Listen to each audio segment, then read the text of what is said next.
హరి ఓం శ్రీ గురుభ్యో నమః. శ్రీ మహాగణాధిపతయే నమః. అవిద్యానామంతస్థిమిరమిహిరద్వీపనగరీ జడానాం చైతన్యస్తబకమకరందశ్రుతిఝరీ దరిద్రాణాం చింతామణిగుణనికా జన్మజలధౌ నిమగ్నానాం దంష్ట్రామురరిపు వరాహస్య భవతి. శుక్లాంబరధరం విష్ణుం శశివర్ణం చతుర్భుజం ప్రసన్నవదనం ధ్యాయేత్ సర్వవిఘ్నోపశాంతయేత్. వందే గురుపదద్వంద్వమవాన్మానసగోచరం రక్తశుక్లప్రభామిశ్రమతర్క్యం త్రైపురం మహః.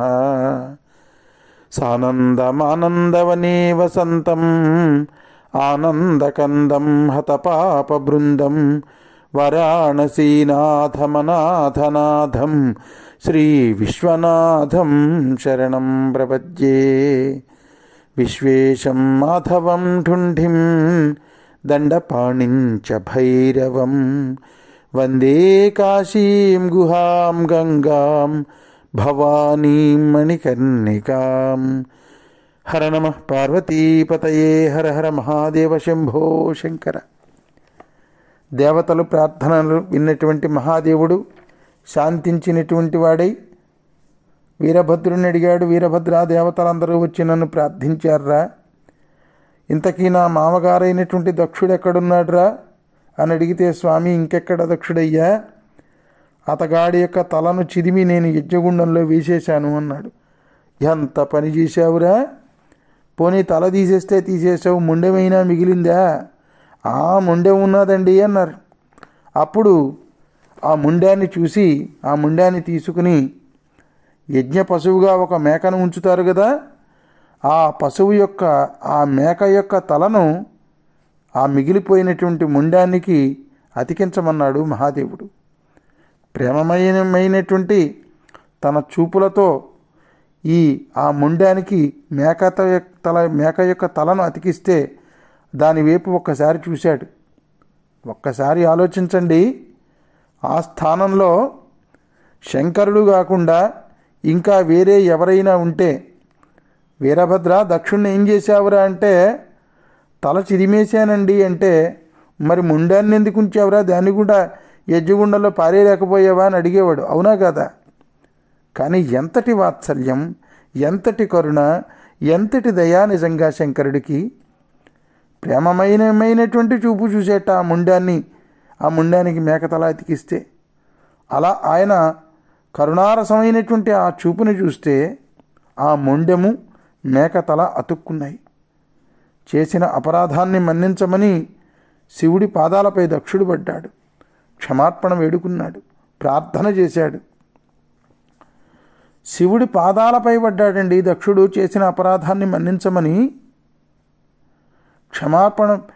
దక్షుడు ఆ రకంగా తను చేసినటువంటి అపరాధాన్ని తెలుసుకున్నాడు.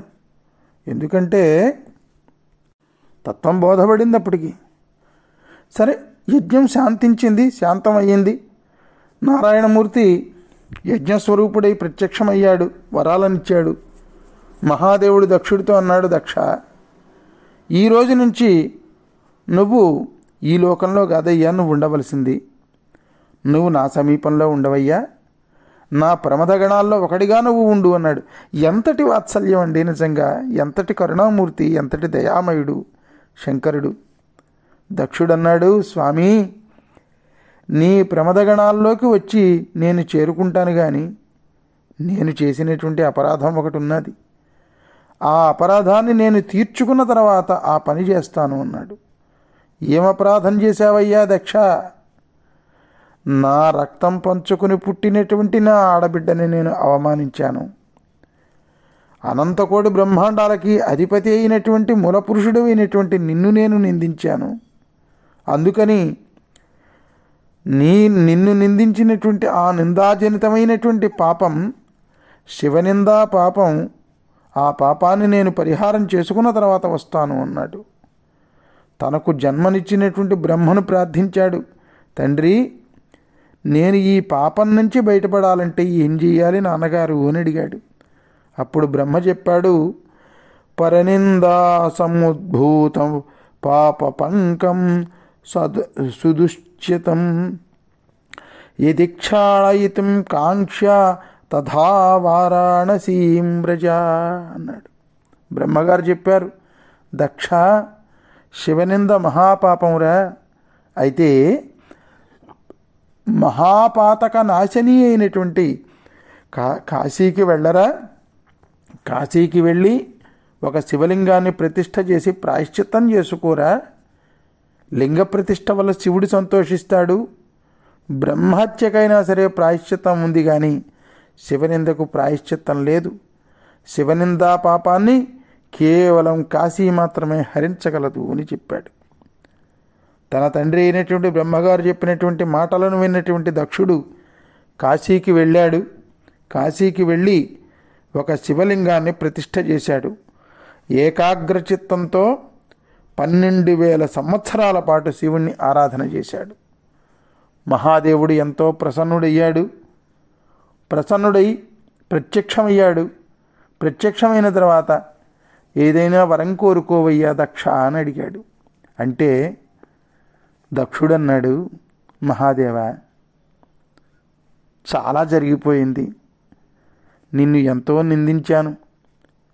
నీకు ఎంతో ప్రీతిపాత్రమైనటువంటి నా కూతురైనటువంటి సతీదేవిని పోగొట్టుకున్నాను. శివనింద మహాపాపం వల్ల బ్రహ్మహత్యాపాతకానికైనా సరే ప్రాయశ్చిత్తం ఉంటుంది, కానీ శివనిందకు ప్రాయశ్చిత్తం లేదు అని నాన్నగారైనటువంటి బ్రహ్మగారు చెప్పారు. ఆ శివనిందా పాపాన్ని కేవలం కాశీ మాత్రమే హరించగలదు అని చెప్పారు. అందువల్ల నేను ఇక్కడికి వచ్చి నీ గురించే నేను తపస్సు చేశాను. ఇంకా నాకు వరాలతో పనేమీ లేదు మహాదేవ. ఇంత జరిగిన తర్వాత కూడా ఇంకా నేను వరాలు కోరుకోగలనా?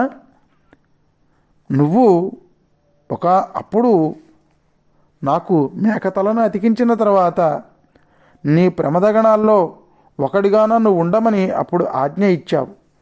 ఆనాడు నేనేమన్నాను? నేను చేసినటువంటి శివనింద మహాపాపాన్ని పోగొట్టుకున్న తర్వాత వచ్చి నీ ప్రమదగణాల్లో నేను చేరుతాను అని అన్నాను. అందువలన నీ ప్రమదగణాల్లో ఒకసారిగా నేను చేరిన తర్వాత ఇంకా నాకు వరాలతో పని ఉంటుంది.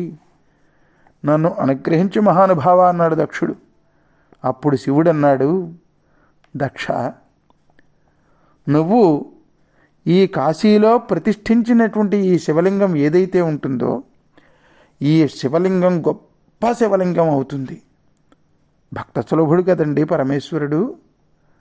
ఆ భక్త సులభుడైనటువంటి పరమేశ్వరుడు ఎవరైనా పొరపాటునో గ్రహపాటునో అపరాధం చేసి ఆయన ఎదురుగుండా మనఃపూర్తిగా దేవాదిదేవ మహానుభావ శివ శంకర పరమేశ్వర నా అపరాధాన్ని మన్నించు అంటే మన్నించి అనుగ్రహించడం ఆయన యొక్క లక్షణం. అది శివుడి యొక్క బ్రహ్మాండమైనటువంటి గొప్ప కరుణారస లక్షణం. అందువల్ల దక్ష, నువ్వు ప్రతిష్ఠించినటువంటి శివలింగం ఇక్కడ ఉన్నటువంటి కాశీలో ఉన్నటువంటి లింగాలన్నిటిలోని కూడా ఒక గొప్పదైనటువంటి శివలింగం అవుతుంది. నువ్వు స్థాపించినటువంటి శివలింగం జగత్ ప్రసిద్ధి పొందుతుంది అని చెప్తూ మహాదేవుడు తస్మిన్ లింగే లయం యమౌ, దక్షుడు చూస్తూ ఉండగా దక్షుడిని ఆశీర్వదించి ఆ తర్వాత ఆ శివలింగంలోకి వెళ్ళిపోయి దక్షుడు ప్రతిష్ఠించినటువంటి శివలింగంలోకి వెళ్ళిపోయి అంతర్ధానమైపోయాడు. దక్షేశ్వర లింగ ఉత్పత్తి ఇదంతా కూడా కుమారస్వామి లోపాముద్రతో కూడినటువంటి అగస్త్య మహర్షికి చెప్పి ఈ దక్షేశ్వర లింగ ఆవిర్భావాన్నంతా చెప్పి, అగస్త్య, ఎవరైతే ఈ దక్షేశ్వర లింగ ఆవిర్భావ వృత్తాంతాన్ని విన్నటువంటి వాళ్ళై ఉంటారో, చెప్పిన వాళ్ళకంటే కూడా విన్న వాళ్ళకి ఇది, ఆ విన్నటువంటి వాళ్ళకి వాళ్ళు ఎప్పుడైనా వాళ్ళ జీవితకాలంలో ఎప్పుడైనా శివనింద చేసినా, శివుడికి ఏదైనా చిన్న అపరాధం లాంటిది ఏదన్నా చేసినా, ఈ శివనింద శివాపరాధం లాంటి పాపాల నుంచి వాళ్ళు విముక్తులవుతారయ్యా అగస్త్య అని కుమారస్వామి ఈ కథనంతటినీ చెప్పి ఆఖరిలో ఈ చిన్న ఫలశ్రుతిని కూడా చెప్పి ఆ కథను ముగించారు. హర నమ పార్వతీపతయే హర హర నమ మహాదేవ శంభో శంకర. భక్త మహాశైలరా, ఈ రోజున ఇక్కడితో ఈ కథాభాగాన్ని ముగించుకుందాం. రేపటి రోజున మరొక అత్యద్భుతమైనటువంటి కథాగానంతో మనం మళ్ళీ ఈ కాశీఖండ ప్రవచనాన్ని కొనసాగించుకుందాం. అంతవరకు స్వస్తి ప్రజాభ్య పరిపాలయంతాం న్యాయేన మార్గేణ మహిమహీషాః గో బ్రాహ్మణేభ్య శుభమస్తు నిత్యం. లోకా సమస్తా సుఖినో భవంతు, సర్వే జనా సుఖినో భవంతు. హర నమ పార్వతీపతయే హర హర మహాదేవ శంభో శంకర.